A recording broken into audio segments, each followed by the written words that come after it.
Hi, welcome to my YouTube channel. Today we're going to be doing a breakdown of how I remastered my song Inside Out Sideways. Today's video comes in response to a number of you who have reached out to me asking what I did differently the second time around in re-releasing my song. So for context, I put out Inside Out Sideways in 2019, which was back when I made it. And earlier this year, just a couple months ago, I re-released it as part of a larger collection of works from that era, 2017 to 2020, called Dreams I Remember. And in this re-release of the track, it's actually started to pick up a little bit of traction on SoundCloud, interestingly enough. So last week it was at about 14,000 plays, and today in the time of this video, it's at about 82,000 plays. And with the renewed interest in this track, I've had some folks reach out to me and ask what's different about it, if anything's different. And that is what prompted me to make this video and just talk a little bit about the audio differences between the 2019 and the 2025 version. But the production is all the same, the mix is the same. And if you're interested, I can do a production breakdown where I actually go back into the project file and show you all the guitars I recorded, the bass I recorded, the vocals, the drums, etc., and all the processing and mixing I did to get the sound that I got with it. If you're interested in that, I can definitely make that breakdown as well. Just subscribe and leave me a comment and I'll get to it. So jumping into it, I have the original master here on top. This is the yellow track. I'm going to play a little bit of that. And really quickly, I'm just going to A-B with the gain matched version of the new release. So here it is. So you can hear a little bit more top-end crispiness and definition in the hi-hat as well as the vocal, the attack on the front of some of the words.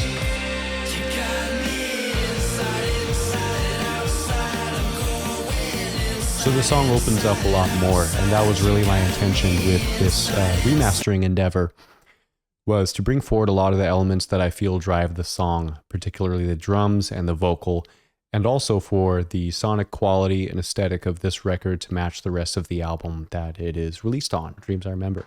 So I'm going to go ahead and open up the mastering project, and we'll take it from there. Okay, so we're looking at the mastering file for this track now. And you can see that the song is actually, well, I'll play it and then you'll see it's in reverse.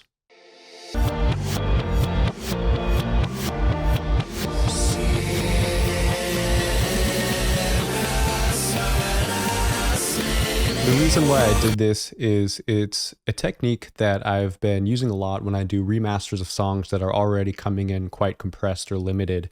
And in my effort to remaster these songs, I want to still retain some of the clarity of the punch and the transients and the definition of elements such as the kick drum, the snare drum, and the front of vocals.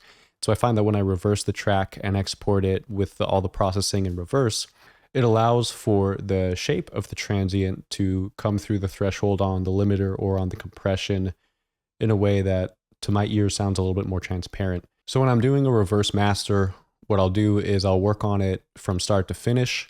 I'll get it sounding the way I like. I'll export that, and then I will reverse the source audio file. In this case, it's this original 2019 master file, and I'll export that, and then I'll reverse that audio file. And comparing the two audio files, the one that was processed in reverse versus the one that was processed forwards, I have so far always chosen the track that I processed in reverse for some reason, and then reversed subsequently to that. So that was my approach for this one. I felt that I was able to get the track nice and loud, but also retain a lot of the articulation and intelligibility of the really important critical dynamic elements of this track.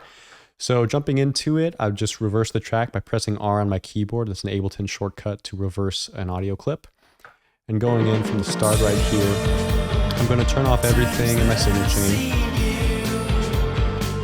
And we're going to start with the very first element here, which is this Pro multiband from FabFilter.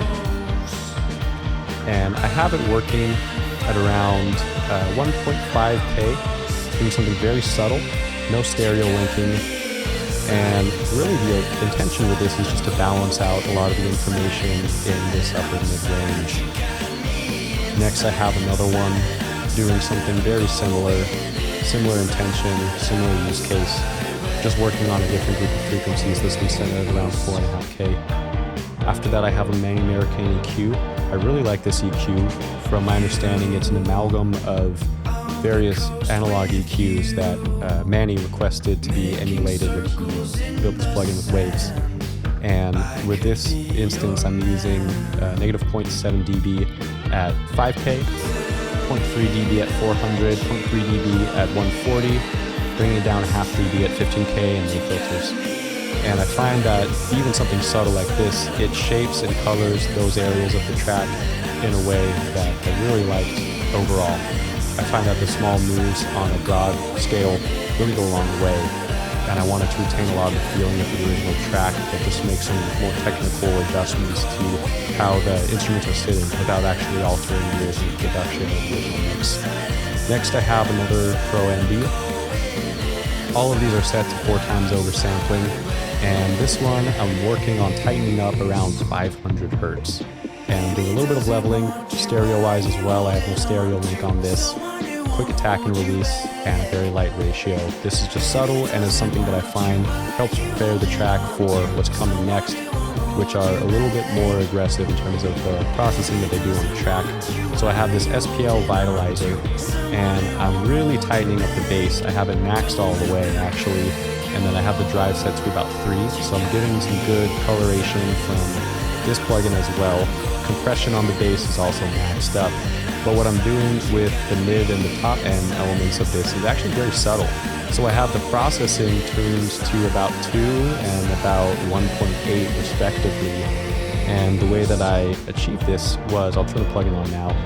You could hear it's doing something very subtle, but also something that I think adds a lot to the overall presence of the track without being overbearing or without pushing the track into category of being brittle, which I think that this makes have a propensity to impulse.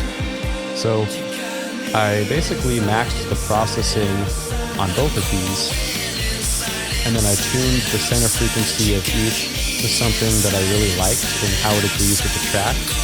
And then I brought the intensity all the way down and the processing all the way down, and then added in just enough to give me just a little bit of clarity and definition without sacrificing any of the lushness of the track. I didn't want it to get harsh, I just wanted some clarity and some presence. So I'm going to undo all that.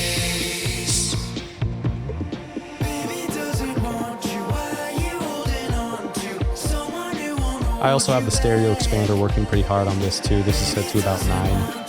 I just liked the way that it sounded. Next I have this Metric Halo mix head. I often start with a preset on this plugin, and then I'll adjust parameters accordingly to taste. This one, when I turn it on, you can hear that the gain drops a lot overall, but part of that was anticipation and gain staging with my compression and limiting that's going on later in the track. But I'll temporarily gain match this, I think, at about closer to 5 is when it'll be a more true AB, and I'll show you this.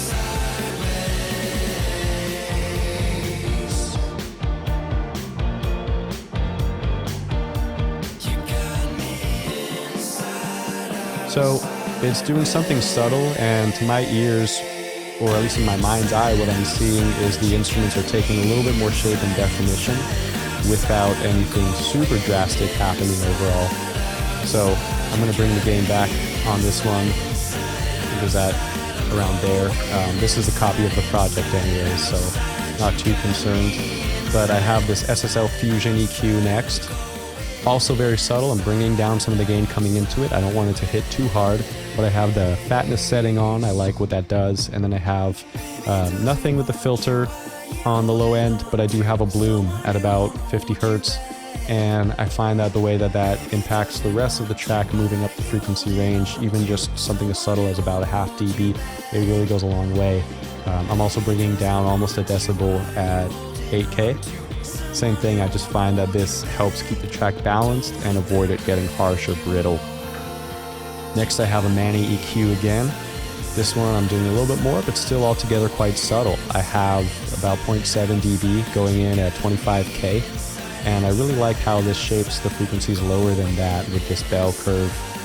What I'm doing after this is I have a pull tech that's actually attenuating at around 10. It's just doing a slight attenuation. And so the coupling of these two EQs I find really does something nice. As well, I have a Pro Q3 in between them at linear phase mode, And that Pro Q is just pulling out something that I found kind of offensive right here at 1.6K, just pulling out that and giving it a little bit of a bloom at 800.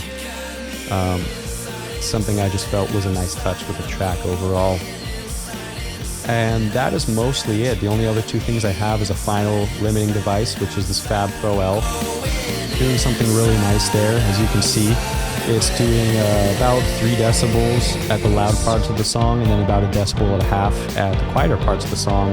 Very slow attack, quick release, no linking on the transients or the release for the channels, and a slight look ahead punchy setting, 32 times over sampling. Just a nice transparent setting that I found for this song. Brings in some glue in areas where I need it, but without introducing too much distortion or smear. I really didn't want this track to be smeared more than it already is. So next I have this PSP Xenon, and this is a limiter, but it's not really doing any limiting. I'm not driving anything on the input. Rather, what I have this for is word quantization. So I'm quantizing this down to 16 bits, and I'm also able to adjust which noise shaping profile I want for the song. These are all a little bit different. It has a couple to select from. And that way I can be working on the song, but I can also hear the end game of, or an approximation of the end game where this is going to live eventually as a record. So pretty much everywhere it's about 16-bit. Very few services do 24-bit, and I find that especially on the louder track, when you have a lot of information packed into a tight space in terms of LUFS, the difference from 32 to 16-bit can be dramatic, and it can really play out in where the dynamic instruments reach you as a listener. It can make things further away or closer. It can make things smear. It can also affect the top end a great deal. There can be too much air or not enough air. And so being able to hear it quantized to 16-bit as I'm working on the final master is really helpful for me. I also like this way of cutting it into the shape of 16-bit and then processing it and exporting it at 32-bit, and then on another program is when I then reverse the audio file and drop the bit depth down to 16 without adding any additional dithering to it. All the noise shaping is coming from here. So again, these are subtle things, but introduced in the final stage, it can change it for the better, it can change it for the worse, and I just like the control of being able to hear exactly what's going on with my track as I'm working on it, especially for something kind of sensitive with the details like this. So that is essentially all that I'm doing. I'll A/B really quick the bit depth that I'm working on, this quantizing, just so you can hear what's going on. So here it's on, and I'm going to turn it off.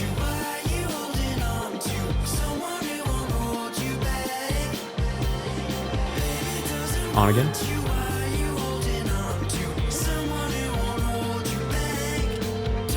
So really subtle, but just the shape of instruments, the shape of the snare drum, I really noticed. The snare drum looks different, especially on the chorus. The hi-hats look different, and even the vocal has a little bit of a different line to them, different edge.